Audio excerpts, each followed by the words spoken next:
Last time we understand what Medallion Architecture means, bronze, silver and gold.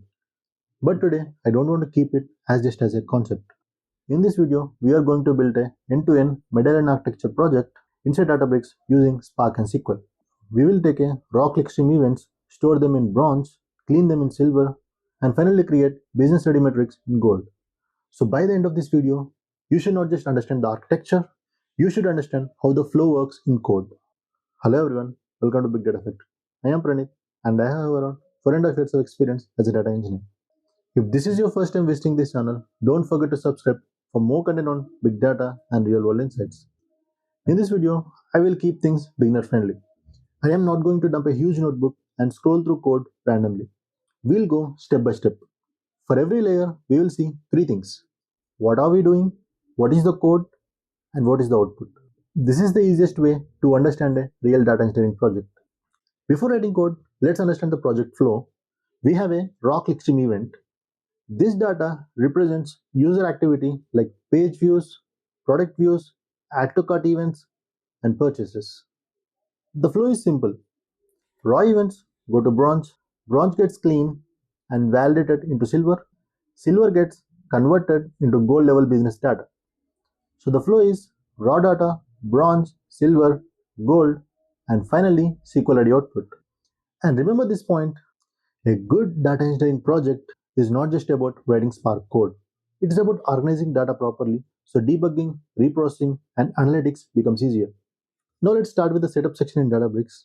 Here I am defining the paths for raw, bronze, silver reference data, and gold outputs. For this demo, I am using a safe Databricks path. In real project, this path can point to S3. The important thing is not the exact path. The important thing is separation. Raw data should have its own location.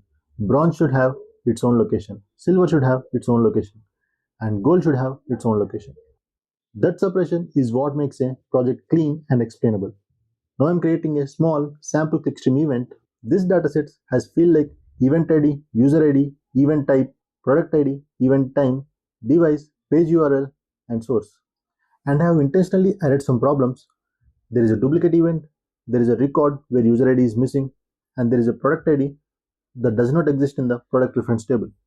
This is important because if your demo data is perfect, then your pipeline does not teach you anything. Real data is usually messy. So your project should show how we handle that mess step by step. Now I am writing this raw clickstream data as a JSON.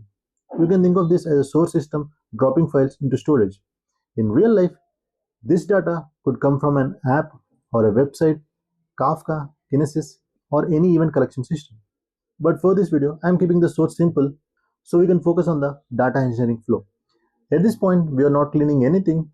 We are just simulating raw files landing into storage. That gives us a proper starting point for the bronze layer. And along with that, I'm also creating a small product reference dataset which we use later in the silver layer to enrich and transform the clickstream data. Now let's build the bronze layer. Bronze is the raw landing layer. Here I read the raw JSON files and write them into Delta format. I also add a few ingestion metadata columns like ingestion time, ingestion date, and source system. But notice one important thing, I'm not removing duplicates here. I'm not filtering bad records here. I'm not trying to make the data perfect here. This is not the job of bronze. Bronze is about preservation. It stores what arrived. So later we can replay, debug, or backfill the pipeline if needed. So the line to remember is, bronze is not about perfection. Bronze is about preservation. Now we move to the silver layer, and this is where most data engineering work happens. First, I read the bronze data, then I select only the columns I need. I also cast the fields into proper data types. For example, event time should not stay as just as a string. It should become a timestamp.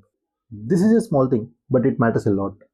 Because if timestamps are not handled properly, your reporting, ordering, sessionization, and time-based metrics can all become wrong.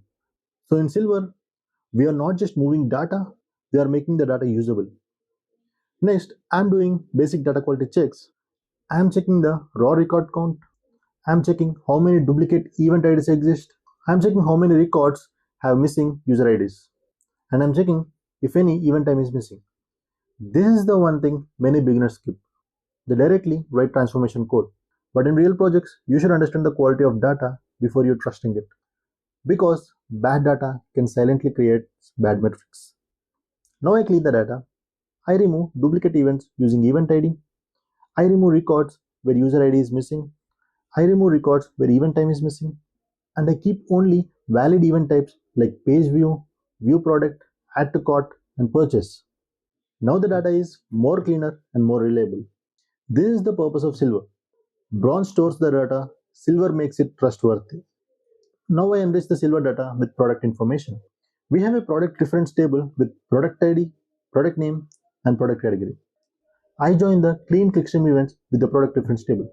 This helps us on answer better business questions. For example, instead of only knowing that product P123 was viewed, we can also know that it belongs to electronics. And for products that do not exist in the reference table, I mark the category as unknown. This is also realistic because in real systems, reference data is not always correct. After this, I write the final Silver dataset. Now we have clean, validated, enriched, event level data. This is still detailed data. It is not yet the business aggregation level. That comes in gold. Now let's create the gold layer. Gold is where we create business study outputs. First, I create a temporary view called Silver Events. This allows me to use Spark SQL on top of Silver data frame. Now I create daily metrics. I calculate daily active users, total events, and purchase event rate. This is the type of output a business team can actually use. Then I create product views by category. This tells us which product categories are getting views. And then I create a simple funnel metric. How many users viewed a product? How many added to cart? How many purchased? And this is where projects start feeling real. Because now we are not just cleaning data, we are turning user activity into business metrics. This is the purpose of Gold. Now let's quickly recap the full pipeline. Raw clickstream events came in at JSON. Bronze stored these raw events with ingestion metadata.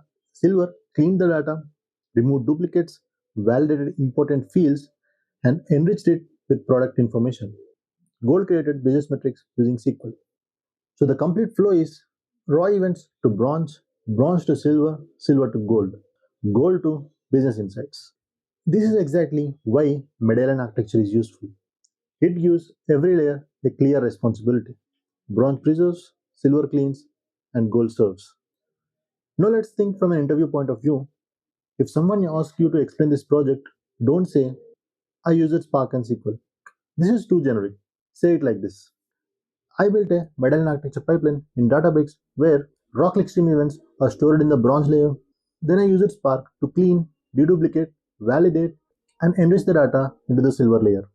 Finally, I used Spark SQL to create the gold level business metrics like daily active users, product views, and funnel conversion metrics. That answer sounds much stronger because you are not just naming tools, you are explaining the flow, the responsibility of each layer, and the business output. This is how a data engineer should explain a project. So this is the end-to-end Medallion architecture project in Databricks. In the next video, I will show you how to structure this properly into a GitHub project with folders, README, and resume points. Comment project if that should be the next video. If this helped, drop a like and subscribe to Big Data Factory. This is all for today. We'll meet in the next video. Till then, keep learning and keep building. Bye bye.